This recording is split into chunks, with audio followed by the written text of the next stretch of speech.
Okay, and welcome to an actual play of Vergence, the tabletop role-playing game of dimensional conflict and family drama. A little bit about Vergence. It's a little harder to explain than just, medieval fantasy elf game Go. Uh, so Vergence is in the genre of kind of dimensional fantasy. It's a multiverse in which there are infinite universes, and there are a small number of people who can travel from one, who have the power to travel among these universes and go places they want to. They are each associated with a noble bloodline family that has been bred for this ability. So the game is about engaging with those families and other power centers. There are several power centers called vergences that these noble families are built around. So that's the basic premise of the game. We'll go into lots more detail as we go along. But I thought that what we could do is introduce people's characters. We have some players and characters. We have some wonderful players for this game, and I thought each of you could briefly introduce yourself and then talk a little bit about your character and the vergence that they, or the bloodline that they are from. And how about we go? I'm just going to go by the order that's on the Twitch stream screen. So, Travis, how about you start? Yeah. So I'm Travis. Hi, how's it going? I've been helping playtest this game, and I do plenty of other TTRPG related like creation and or fiddling around. Um, and I am bringing a character to this actual play that is named Hawthorne, um, and she is a kind of medium build, athletic, very much in the vein of like traditional rangers. She's got uh, very lean, kind of like armors on, kind of sometimes a little bit flowy clothes that kind of blow in the wind a little bit. Um, and she is from the Vergence called the Maelstrom, which is a world of storms and just like air and power revolving around that.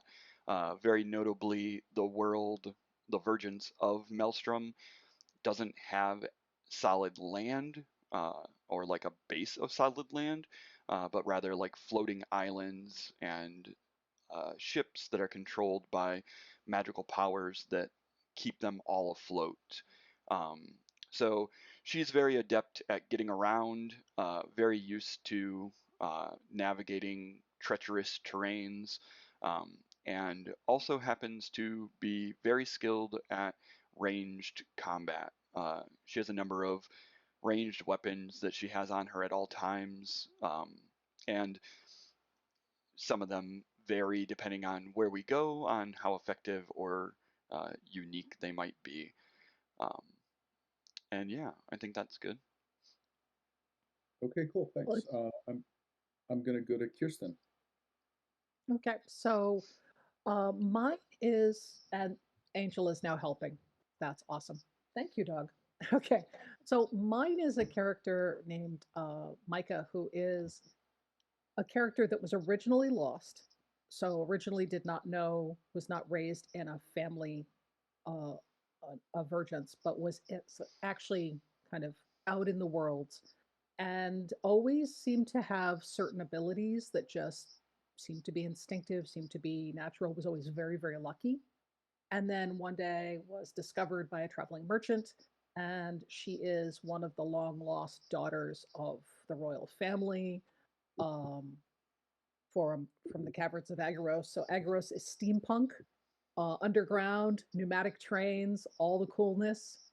Very, very good. In order to become part of Agaros, all the power centers, when you want to fully embrace your powers, you dive into the center of the power, which means that she took a swan dive into the sun that controls Agaros, and it destroyed her and rebuilt her with her full power set. So she is now um, fully in tuned with these powers that she always thought were just sort of, how the world works, and is struggling. And that's her. Oh, and I'm Kirsten, David's wife. I'm also one of the playtesters. Hi. What does Micah look like? Micah is she's about 5'2". She is this tiny little blonde with kind of sparkly eyes, and she's built a little bit like a gymnast. She's essentially Reese Witherspoon from Legally Blonde. She's tiny, she's cute. She is just one of those sort of bright-eyed where you think there's not a brain in her head, but there might be. You should probably watch out. So she's that. Okay, we will play to find that out. Yes. Cool, thank you. All right, and last but not least, we have Jared. Hi everyone, my name's Jared. I've also been playtesting this game for quite a while. I've managed to get the rules changed twice because I found a way to So blatantly proud. until something had to be changed. I will be playing What another testing is for. Exactly. I will actually not be from any of the major bloodlines. As kind of was what previous mentioned, is there are some characters that are presumed to be somehow originally from the bloodlines, but just somehow, we're born elsewhere. I'm playing one of the Lost, Titus Maximus Damocles. He has a bunch of other titles, which I will sprinkle in throughout the game, I'm sure. Um, but he's lost, or at least that's probably how he's thought of. He thinks of himself as always existing since time immemorial, and he can't die, and that's kind of the neat thing there. Well, Uh, he can die. He just doesn't stay dead. Death isn't permanent. It really isn't death. It's just sleep. Um, Uh, Mostly dead. He's so an ex-parrot. he's referred to as a conqueror. I don't think he's fully conquered any worlds. I think he's done the conquering part, but not held. So master warrior, trained from birth at this kind of shadowy monastery in a place called Cornan. Making sure I have that right. Yes, Cornan, where there's these like rapid winds and shadows that like flay your skin away from your flesh and all that. So really kind of trained in battle and iron discipline and all that. Um, so he should be a fun, well-rounded human being. In terms of how he looks, he doesn't like to wear a lot of clothing because that's displaying weakness and fear. I think he wears enough to cover the bits because this is a family friendly game and show. So I think kind of that Roman gladiator esque kind of pleated skirt or loincloth ish thing. But otherwise he looks kind of like Giga Chad. Essentially just super square jaw, lightly stubbled, short cropped hair, ridiculous looking body, V tapered, all edges and lines. Looks a little bit photoshopped, almost is approaching that uncanny valley for what a person should look like. Very cool. Very cool. Awesome. And just to be clear, you could have chosen to take the ability that would say that you're the Emperor of 1,000 Worlds, but you didn't pick that one. Nah. Nah, not worth it. So much trouble. It might come in later. Who knows? Maybe we Yeah, buy yeah. You could always build that in. Maybe that'll be the end state for your character as we fade into the sunset. Ooh, We should yeah. explain the last Vergence, though. Hmm? We should talk about the serpent briefly. Oh, yeah. yes. No, well, there's more to talk about. But I realized that I didn't actually introduce myself. I just said hi. So I'm David. I'll be the GM for this game. I'm also the designer of Vergence. You can find a copy on itch.io if you're interested. It's currently sort of in development. We've been, gradually adjusting it and dropping changes to the system, but it is in an advanced stage of development, pretty much done. So if you were to take a look at itch, you'd get a fully workable, playable game that we are attempting to demonstrate and showcase with this actual play. So a little bit more about the multiverse, as we've said, and as Kirsten mentioned, there are three vergences. These are the great centers of power within the multiverse. We've talked about a couple of them, the Maelstrom and Agoros, the Caverns of Agoros. Two of the characters are from there. The third one, we didn't happen to have any characters from there. There are certainly playable characters in the game from there.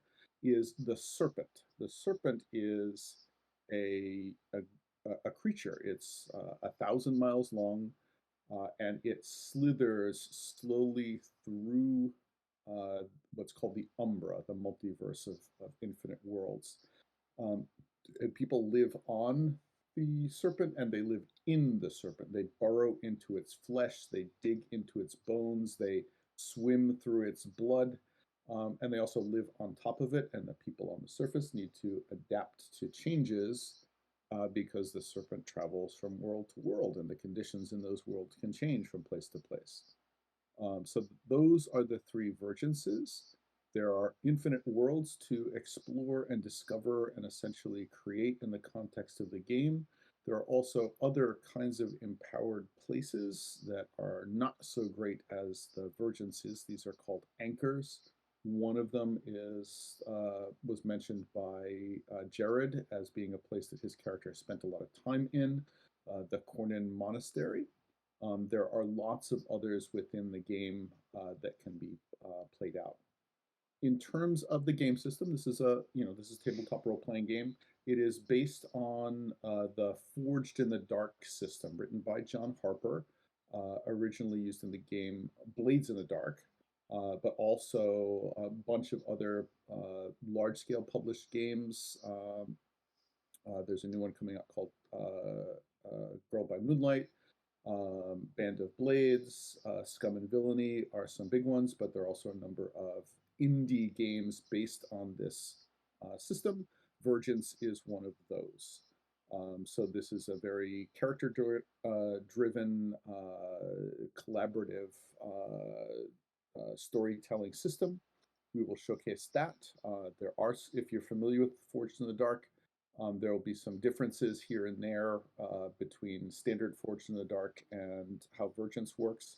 The game has really been adapted to a cinematic kind of play style with very, very powerful characters. Each of these characters that we just introduced is one of the most powerful people in the multiverse because they have these powerful abilities, cosmic powers to literally create and destroy worlds. And the game is designed to reflect that. So it's a power fantasy game in which each character can really do a lot. You're not starting as a level 0 dirt farmer. You are, one of the great powers of the multiverse. But of course, you also have very powerful opposition and very powerful people that you're engaged with. But they're all bad. Um, They're all well, bad. they're not all bad. No, they're against us. They're all bad. Yeah. Well, some of them are pretty friendly. So your characters are connected to bloodlines. That's where you get the power, is it's an inherited thing. And so there are these noble families ruling each of the vergences, and there's several hundred people with the power at each of these vergences, and also millions of people who do not have the power but live there. And you are kind of automatically caught up in the family and political dynamics of this multiverse. Even if you don't want to have anything to do with that, it will come and find you. So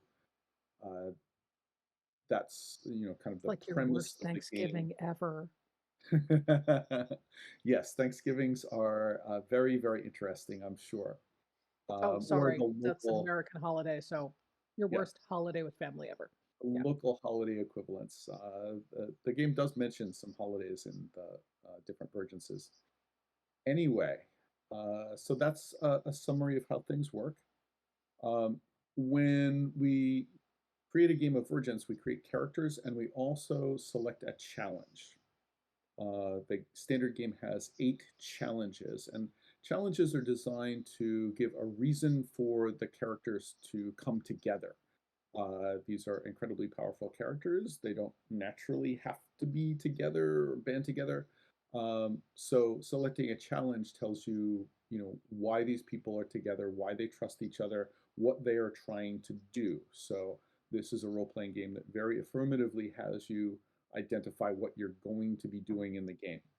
Uh, a challenge is not a pre-made scenario where the game tells you what scenes you're going to be in and what characters you're going to engage with, but it is a structure for setup and activity and advancement and resources that you have available. This group has decided to play the expedition challenge. So this challenge is about a journey to a place. That place is called Ilium. And in the history of this multiverse, Ilium used to be a Vergence. It used to be a great and powerful place with a great and powerful bloodline. And it became an empire and essentially pissed off everybody else. And there was a long, terrible, incredibly destructive war thousands of years ago, and Ilium was destroyed. It was broken down. Its bloodline is extinct. Um, its center that everyone there drew power from, the great obelisk, was broken, and it was abandoned. It has been surrounded by a magical barrier preventing people from going there for thousands of years. It's been a forbidden place. Um, but recently, there has been a change. There has been a harmonic in the power emanating across the Umbra. Anyone with the power can feel it, especially in the general vicinity of Ilium, but all across the Umbra you can feel that. And something is wrong, and it's coming from Ilium. So an expedition is being put together to go and find out what's happening in Ilium.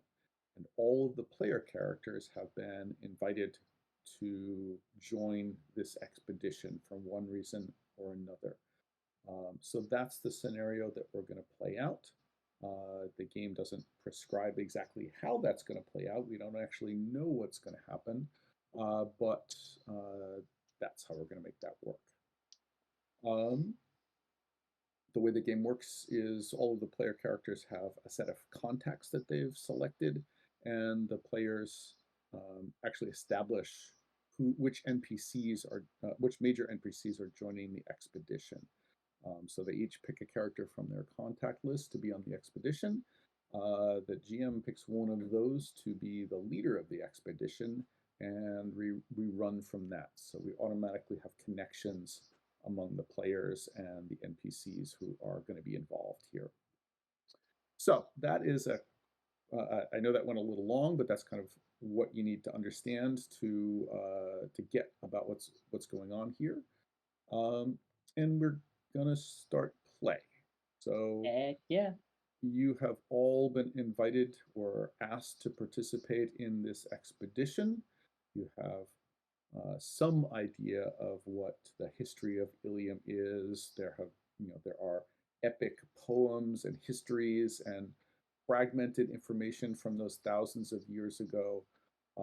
So you have some idea of what this entails.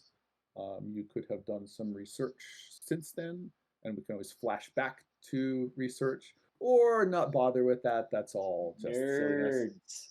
Nerds. What's up, nerds? Um, you can play that. You can decide that for yourselves. But we are forming the expedition. The leader of the expedition is Kyneth. She is the Duchess of Tresol in the caverns of Agoros. She's a powerful character. She runs a trading empire that extends out through the Agorian penumbra of multiple worlds in the vicinity of Agoros and out into Agoros.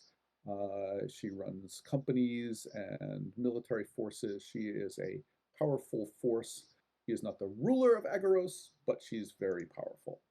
And Mike is rolling her eyes, going, "Yeah, we know, we know. Whatever. She's all that." And you have been invited to join this expedition. It is forming up in a world near Agoros. So every world, every Vergence has worlds around it, and the way the Umbra is set up is that worlds that are similar to each other are next to each other, and if you travel through the Umbra, you're traveling, from to a world that's very close to what you're in, the one that's a little different and a little different and a little different, and if you keep going, you can go to pretty much anywhere you can imagine. So this world is next to Agoros, and it is a great trading hub. Because it's next to Agoros, it is physically similar to Agoros. So it's another underground world of great caverns. In this case, it's a world of a long vertical cavern, hundreds of miles long. So there are tall cliff faces that train lines are dug into, and you see many trains forming up. They're coming and going. Agoros has a great trading empire extending out through the Umbra, and so there are trains powered by steam from the orb of Agoros. It has magical properties that allow it to power trains and mechanical creatures and all sorts of steampunky things. There are caves dug into the cliff face of this place, and elevators running up and down the sides of it. So let's decide where each of you is at the start of this. You could be already arrived there. You could be traveling there. There are pathways and roadways that have been created through the Umbra for convenience of travel. Normally, only characters of the blood, empowered Vergence characters can just freely travel through the Umbra, but they can create pathways that the unempowered are able to follow, and also for their own convenience. So you could have been traveling here on one of those pathways from one of the other Vergences or from someplace out in the Umbra. You could already be here. So let's figure that out. Yeah, I have an idea if Okay, I cool. If you want to mean, start, that's great. yeah. So to take control of the camera here real quick, I think it kind of has the overview of this kind of vertical wall, and the elevators kind of shifting up and down, and trains kind of popping in and out of these holes, and it starts to zoom in on that kind of tiny figure, and it gets closer and closer, and it's Titus, um, kind of a cloth sack, or kind of one of those festival backpacks, with just the sack with the two strings kind of wrapped around, and he's just climbing up that sheer kind of vertical cliff rather than take any of those elevators, because he's like that Because he's Titus. because he's Titus. And yeah, so it's a full on like bodybuilder, whatever, muscle commercial. You see all the flexing, glistening sweat, all that muscles and all that, yeah. And you know the wherever the staging area is for this kind of expedition, fingertips kind of pop over the edge, and he pulls himself up. That title screen, Titus Maximus Damocles, first of his name, um, pops up on underneath him. Cool. I think while you were climbing, you had several instances of people actually trying to rescue you because they thought you were in trouble. Stop! I'm I good. remember. I think there's a whole system of helping people who get stuck on the cliff face, and Stop so helping me. Yeah, there's so actually you waved them off. some mechanicals that keep traveling down, going, "Shh, Sir, may I help you? May I help Are you you? in need Hello? of assistance? Are you in need of I assistance? like the idea of those mechanicals. We see him take off the backpack, open it up, and dump out like some mechanical parts of like the occasional one he's smashed and like thrown in Yeah. his Well, one of them And, got too close, and then yeah, exactly. and he hit it with his eventually mighty fist. they've learned to leave you alone while you climbed up, I think, like 3 miles of cliff face. Mhm. Straight up, yeah. And you're barely breaking a sweat. Great assist. Warmed Uh, up for this expedition. yes. Took So 3 days. I had managed to forget the name of this world. It's called Terminus. Ah, yes. And it is the main kind of shipping terminal and entrance to Agoros out into the greater Umbra. And so there are train lines heading out onto into the Umbra, out to the greatest of the roadways through the multiverse called the Great Tormillion Way, which runs from Agoros to the Maelstrom and also into many other places. All right, so you climb up and over, and there is a great train. So the invitation that you were sent said that the expedition will be starting out on this train. It won't be able to travel via train the entire way because eventually the physical laws of the worlds that you'll be traveling to will make it impossible for this to work. But for a good chunk of the way, you're going to be starting out and running on this train. It's like a triple decker train of multiple train cars. It is run by steam powered by the orb of Agoros. And there are many people kind of loading the train, moving in and out. There are troops, there are clockwork soldiers moving around who seem to be guarding this expedition and bouncing around. So we'll leave you having climbed up and seeing this train. Who wants to go next? I can go. Um, Okay. so I think my character has already been here, kind of getting ready, um, and maybe on the same like cliff ledge that Titus has dragged himself up onto. You can see my character is kneeling over, um, kind of like almost it might look like a market stall. There's like a bunch of stuff laid out on the ground with canvas like packs underneath it. And I'm kind of like taking inventory and counting a bunch of stuff. And there's another character uh, standing beside me that I'm kind of like conferring with and making sure we're not missing any gear or that we will be well equipped for whatever travels we have. Um, and the other character is also a Maelstrom denizen uh, who has been sent with me as part of this expedition, um, kind of like an assistant to me. Um, so I'm just going over stuff with her, and I'm like, all right, Ravi, we need to make sure that there's enough rope and I guess some of these things to put into the stone. There's probably going to be more earth wherever we go. And just kind of like looking over all of this stuff before I kind of like get up and turn to see Titus pulling himself up and emptying a sack of mechanical Mhm. parts. Yep. Cool. So, um, so Mike is actually sitting on a chair at the top of the cliff and has a little sunshade, just like Keely from Firefly, just twirling it. And she has a little bag next to her, has a little book, and knew full well that this is exactly what was going to be happening is he was going to be climbing the cliff.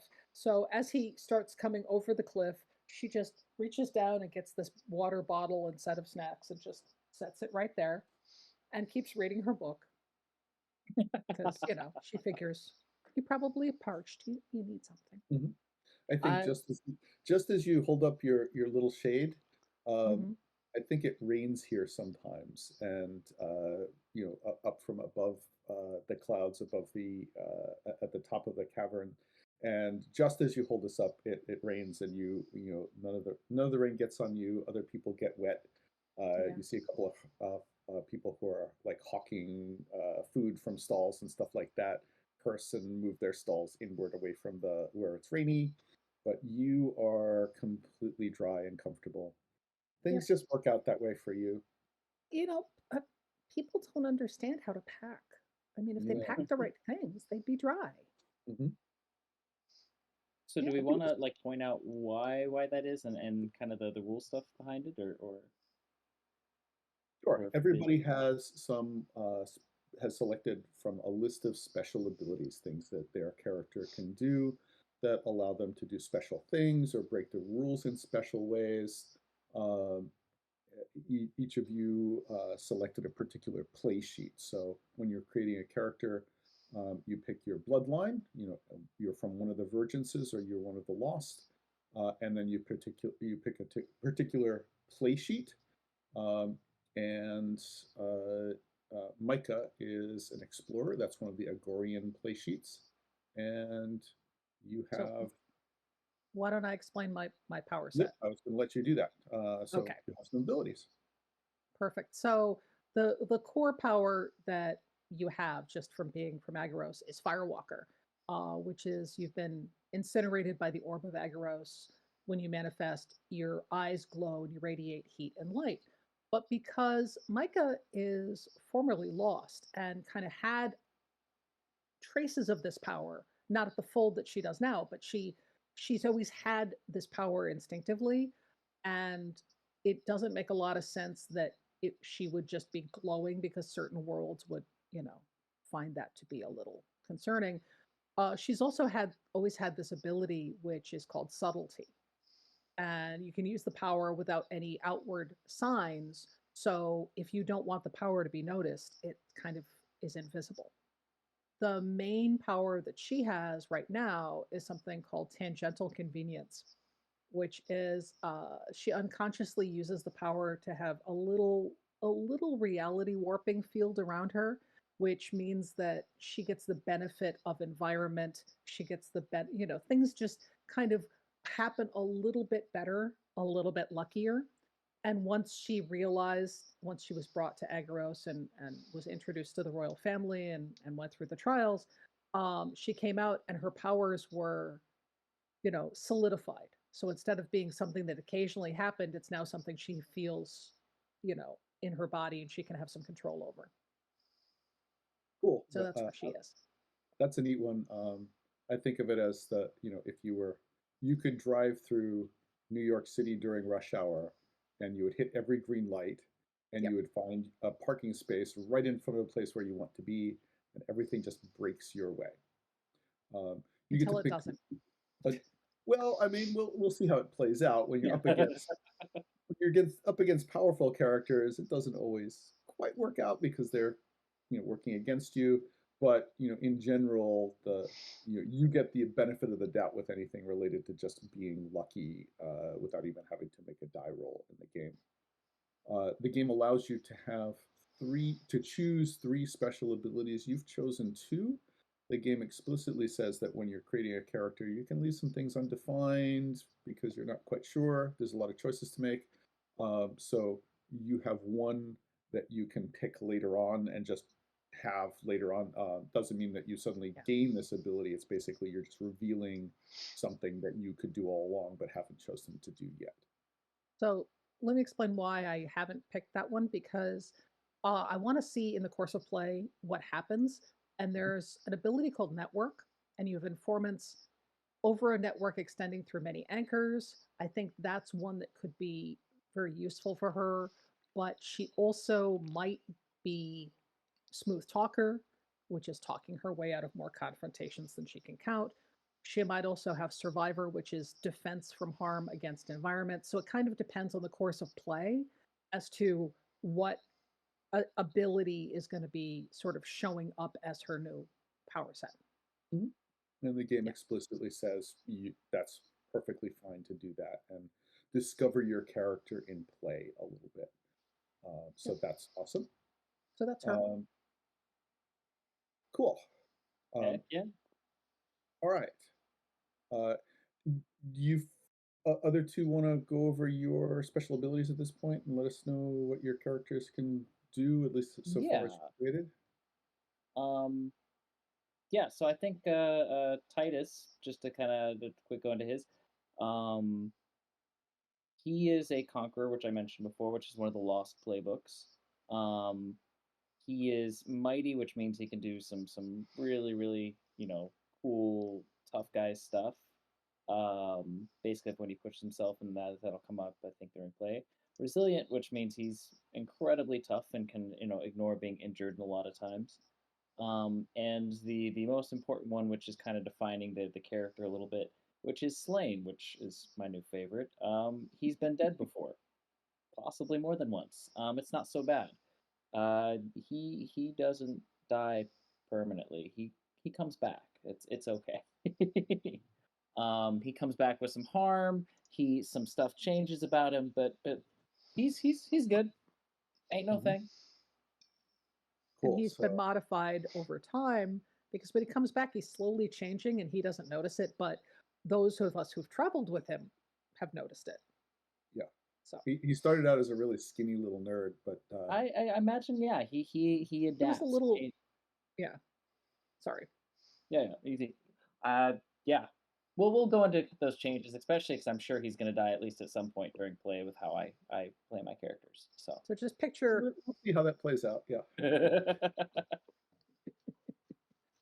Yeah. All right. Travis. Yeah. And so I have Hawthorne, as mentioned before. Um, she's kind of like a rangery character, and as far as the playbook goes, I've chosen a playbook from the Maelstrom called the Storm Knight. So it is an order of kind of like militant or like well-trained warriors. And specifically for Hawthorne, the ability I've selected from this playbook is called Deadshot, which makes her an exemplar among even the powered people as far as like using ranged weapons. I can be proficient with any kind of ranged weapon I find. I can do things that other people would find nearly impossible. Potentially dumb stuff like curving bullets or whatever I need to do. Um, and it's just an interesting kind of thing. That's the only one that I've actually selected as of right now, mostly just because there is a lot of options, and while 3 starting abilities is a lot more than Blades in the Dark, uh, you still always want more. Mm-hmm. And so Yeah, there's I always kind of have cool it in stuff. the air. I didn't want to make Mm-hmm. my character too combat focused just because uh, I don't necessarily know that we're going to be fighting a war in this game. So I didn't want to dump all my abilities into like being good Mm-hmm. with guns if that wasn't very relevant. Yeah, we'll see how it plays out. The challenge that you've selected is sort of Indiana Jonesy, maybe. We'll see how it plays out, but and certainly uh, Indiana Jones did some fighting, but did some other stuff too. So we'll see how that plays out. Uh, and the game will let you adapt your character during play to that as we go. All right, so the three of you have now met up. You also have some folks with you. We've already introduced Ravi, who is a wanderer through the storm. She is not an empowered bloodline character, but that doesn't mean she's not capable and competent. She's good at reconnaissance and exploration. Um, you also have selected to have um, a contingent of troops. So when you Yes. set up the game, you create your group and what resources you have available. You actually decided to expand their scope from having about 20 of them to having about 100 of them. So you have a, a force, a military force. Can you tell us about them and where they are and what you're doing with them? Because Ooh. you've got 100 troops that Oh, you yeah. are under your That's a command. Jared question. So, as mentioned before, there's Vergences, which are like our big cities, and then we have something referred to as an anchor, which is it's like your towns. in terms of interdimensional travel. And one of the more interesting anchors is something known as the Legion, which is like the Serpent, a kind of traveling anchor. It's a company that could be as few as 10 at some times, as high as thousands to however many at other times. It's kind of a fluctuating mercenary fighting force, and we decided, since we're going on this expedition, we've been either we hired or somehow kind of attained the use of a contingent, a century from the Legion, so roughly 100 dudes, um, of them. So I view them as probably vaguely Romanesque. I'm sure they change, uh, depending on what world they're in a little bit and all that. But yeah, so that's kind of Yeah, cool. my favorite part of the whole expedition is on part of the train. There's actually a setup where there's a balloon attached at the top that when we get closer and closer to the maelstrom, it comes out and starts to inflate as the train starts morphing into those steampunk dirigibles. Ooh, that's cool. So it actually has, components to help it do that. So Awesome. I'm Yeah. you know, So one I'm of the things about enjoying this the game possibilities. is Yeah. that you can establish a lot of things for yourself. Um, the game doesn't have a comprehensive equipment system. There are ways to have specially empowered artifacts and things, but for the most part, because you're a character who can go anywhere you want and get anything you want, money is meaningless to you. You could go get a stack of $1 trillion if you want, and Yeah. go to another world where it's just pieces of paper. You can get jewels and gold and anything you want in terms of wealth. You can get any objects you want. So in general, we don't lean into equipment. You can declare that you have stuff with you, anything reasonable, you just have. And same with your, characters that are directly under your control. So I like that that the century of troops that you have from the Legion is kind of Romanesque. I'm sort of visualizing, Roman legionaries with battle rifles or something like that. Yeah, exactly. Equipment. Like potentially the shields still, and the shields like can turn into like a mount for rifles or something too, Okay, like a yeah. I stand. like it. I what I was so the reason I was thinking about the train was because with the mercenary force, what's not common in a lot of games, which is pretty common in all of our worlds, is that because we're powered, we can change our clothing and whatever, but the people who come with us are going to need support. So we actually have more seamstresses on this train than the average game because we have an entire set that their job is to like modify things as we go so that our troops do not end up in completely the wrong clothing when we get to a Mhm. different world. So No such thing as if you don't wear clothing, you never have to worry about being in the yeah, rain. so There's that's that. one of the reasons why yours. But yeah, we have a mighty team of leather workers and seamstresses. Cool. So you had let the expedition organizers know in advance that you were going to be bringing this troop. You were going Yeah. to contribute this contingent to the expedition, and they have their own couple of cars assigned. There are people walking back and forth, telling people where they should be set up. You have specific quarters that you've been assigned to in a particular car. Um, and so there are quartermasters who are this, they have clipboards walking up and down along the side of the car, telling people they're in the wrong place and where they're supposed to go, how they're supposed to stow their stuff. And let's say the leader of your century is currently in an argument with a quartermaster about how much equipment they have and their overload and where they're going to put their stuff. Um, so that's happening. You could try to go I'm sort that gonna out if you want to Micah or not. trots over and she trots over to go have a conversation. What's Okay. our centurion's name? I feel like they're going to come up often enough. We should probably name them. Give them a name. The Sure. individuals, you mean? Well, the centurion's the commander. Okay, The okay. century's the unit. Mm-hmm. So it's like centurion. I'm just quick looking up Roman names. Okay. Felix. Sure. Sure. Centurion Felix.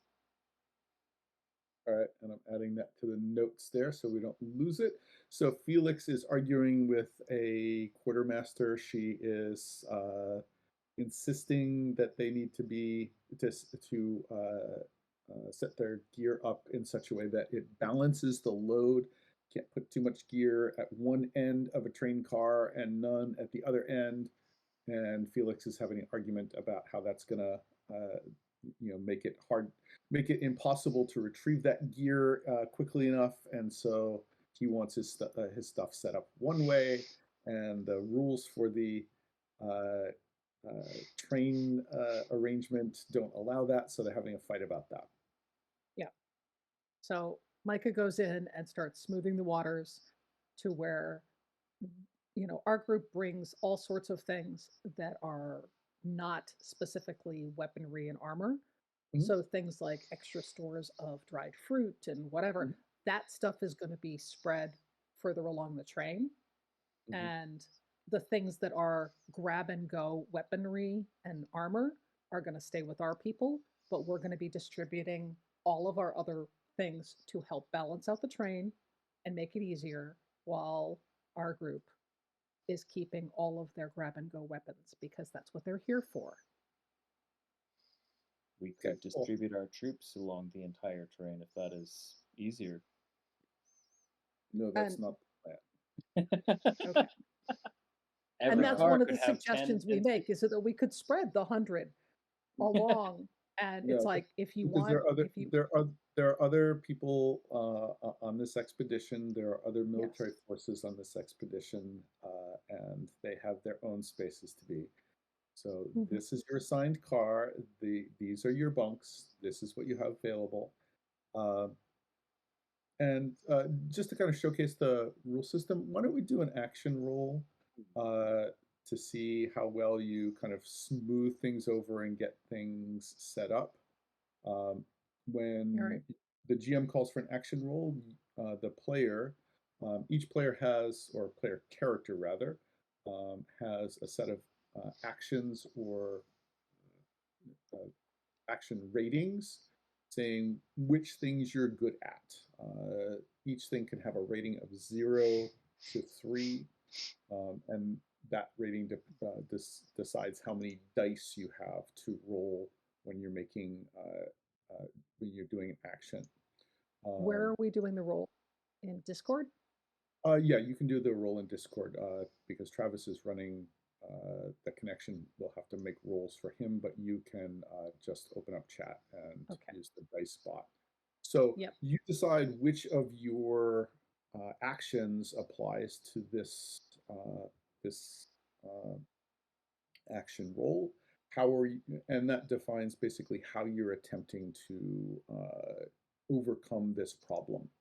The GM then tells you what the stakes of the roll are, and we figure that out. Overpower. No. Uh, So I No, no. have Persuade. I have a yep, dot in Persuade. that's certainly a Um, logical choice here.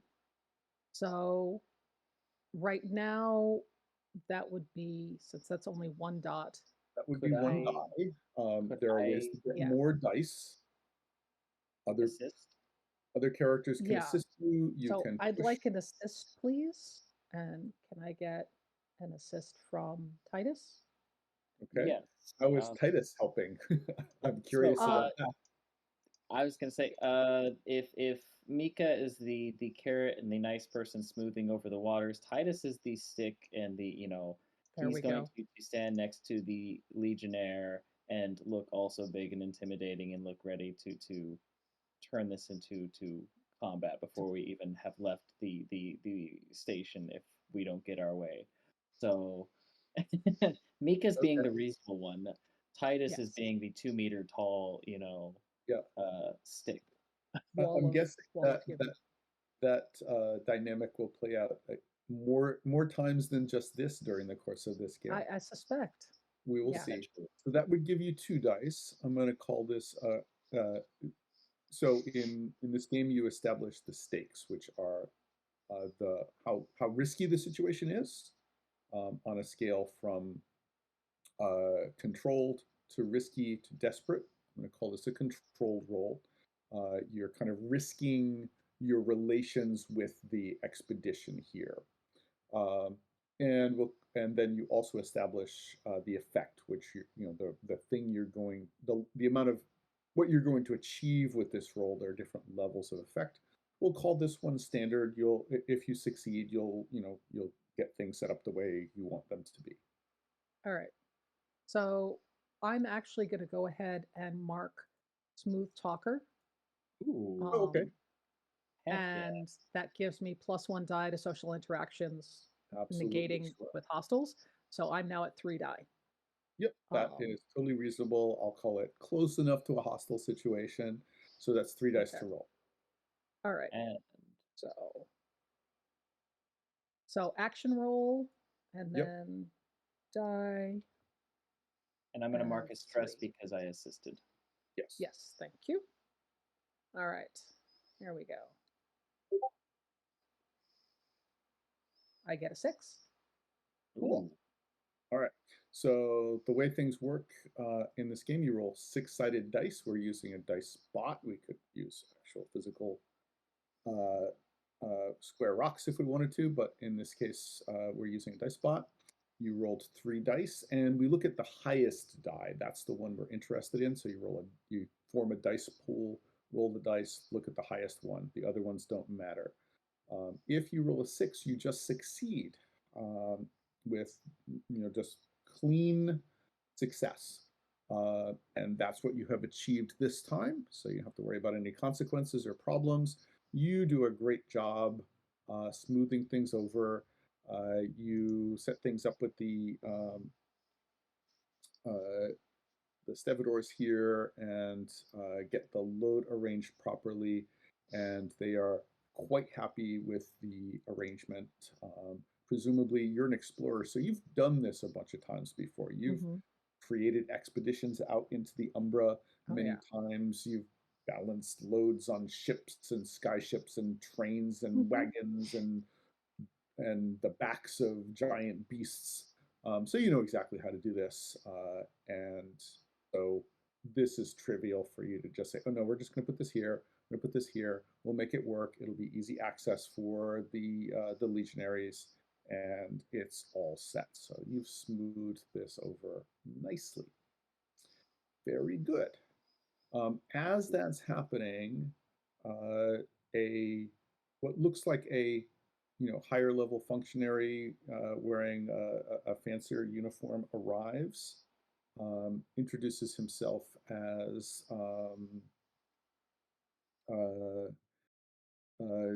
Delius. He is the Duchess's major domo, and he welcomes you all to the expedition, tells you he and the Duchess are pleased that you have arrived on time. She is very thankful for that, and lets you know that this evening at 7 o'clock you are invited to dine in her car, and afterward there will be a short planning meeting. Meanwhile, and that's a couple hours from now, you'll have time to get yourself settled into your quarters in your cars, and do anything else you want to, or we could jump ahead to that if you don't have anything remarkable that you want to get done. I would like for Micah to grab Titus's arm and take him to the area where the seamstresses are and have them make something he's willing to wear to this dinner, because him showing up looking like Conan is not going to work. All right, well, we'll see this. Technically, you could try a persuade roll with another player character, and then, of course, that's not mind control, but you could, just use that as a way of helping them role play whether they're being influenced by you or not. or you can just role play your way through this. I think would just I would just like to give Titus the option and show him some things that will look, amazing and big and strong. And you know how they get it. My half sister she's difficult. I say so, and this is actually a good time because we're breaking a little bit into character scenes. We all have previous connections between our characters. Mhm. Yep. Something we came up with before game. It's actually on the character sheet. There's some suggestions, but you can kind of come up with kind of pre-existing reasons why your characters kind of know each other. Me and Mika, Titus and Mika, not me and Mika. I'm not in this game. I'm just playing the character. Titus and Mika, they have a relationship. Titus learned from the general greater Umbra from Mika. He knew there were other worlds. He didn't realize there was like Vergences and all that type of stuff. So he kind of learned about that from Mika. And Mika has that Titus and her spent many days kind of traveling through really dangerous parts of the Umbra. They kind of got to know each other. So they've definitely worked together before, I would say, Yeah. very friendly relationship. I think Titus is not totally, socially inept. He will reluctantly agree. He actually really shouldn't be socially inept. He does have dots in Yeah. persuade and command. There we go. He's So willing he to. will He's he will willing to. agree to some clothing made. I will describe it if we get to the dinner proper. Um, I also wanted to have a moment to also bring in Hawthorne and Titus's background because Titus has an Yeah. unfinished duel with Hawthorne. Um, from his He thinks it's perspective, unfinished. Or at least Titus thinks he does. Yes. it was to the death, and Titus doesn't feel he's dead. So Hawthorne kicked his ass. Just saying. well, it was a spar, Yeah, Dude, she kicked your Hawthorne ass. and I I'm have just sparred a saying. few times. So I think Titus is going to kind of approach Hawthorne a little bit aggressively and almost where it looks like he's coming for essentially round whatever it is, and then he'll break into a grin and reach out to do the warrior clasp on the arm. Yeah, and Hawthorne returns it in kind. I think maybe at the very beginning you can see Hawthorne is like ready to put distance between us. Yeah, or like grab a pistol at my side Yeah. until you start smirking and she realizes that you're not even. I mean, you not holding weapons doesn't mean you can't murder somebody. But you're not swinging a sword at least at this moment. And yeah, Hawthorne will kind of like shake your hand, maybe pull you into a hug or something like that. Yeah, like warrior bro hug. Yeah, Bro, caveman hug. caveman. I picture Hawthorne looking a bit like Claudia Black, actually. I'll pull up a picture of her and see if that. I'm not. Okay, attention. But I want to see yeah, if that makes sense to Travis. Well, I'll check it on break, but Yeah. it'll be interesting to be on the same side for once, Hawthorne. well, there's been more than one occasion we've worked together, but Fair. certainly I'm sure it will be easier for you. So if you ever want to restart that duel, let me know. I'm ready at any time. Even in my sleep, just go for it. See how far you can get. She just kind of pats him on the shoulder and is like, I don't believe that will be necessary. Unless you end up doing anything to endanger this expedition. Oh, that doesn't sound like him. Why would I endanger the expedition? We have similar goals. At the moment.